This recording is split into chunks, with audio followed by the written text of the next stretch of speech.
ಜನನಾಯಕನ್ cinema ಏನು set ಇತ್ತು ಅಲ್ಲಿ ಒಂದು ರೀತಿ ಬಿಸಿ ವಾತಾವರಣ ಇತ್ತು. ಒಂದ್ ಕಡೆ ಸಿನಿಮಾನೂ ನಡೀತಿತ್ತು, ರಾಜಕೀಯದ ಮಾತುಕತೆ ಕೂಡ ನಡೀತಾ ಇತ್ತು.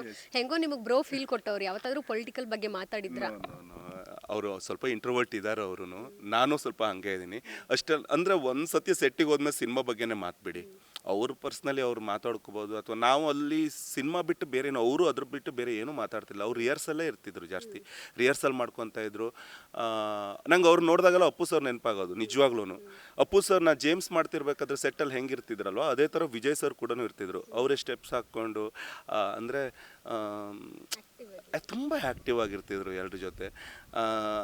ನಾವು ಆ್ಯಕ್ಟ್ ಮಾಡ್ತಿರ್ಬೇಕಾದ್ರೂ ಅವ್ರ ಹತ್ರ ಸಜೆಷನ್ ಕೇಳೋದಾಗಲಿ, ಅಥವಾ ನಾನು ಅವರಿಗೆ ಅಂದರೆ ನಾನು ಕೂಡ ಕೊಡಬೇಕಾಗತ್ತೆ, ಅವ್ರಿಗೆ ಕಂಫರ್ಟ್ ಝೋನ್ ಕೊಡಬೇಕಾಗತ್ತೆ. ಯಾಕಂದರೆ ದೊಡ್ಡ ಕಲಾವಿದರು, ನಿಮ್ಗೆ ಗೊತ್ತಾಗತ್ತಲ್ವ ಅಲ್ಲಿ. ಅಂದರೆ ತುಂಬ ಮೇಜರ್ ಸೀಕ್ವೆನ್ಸ್ ಇದ್ದಾಗ ಕೋರ್ಡಿನೇಷನ್ ಮಾಡ್ಕೊಳ್ಳದೆ ಆ್ಯಕ್ಟ್ ಮಾಡೋಕ್ಕಾಗಲ್ಲ.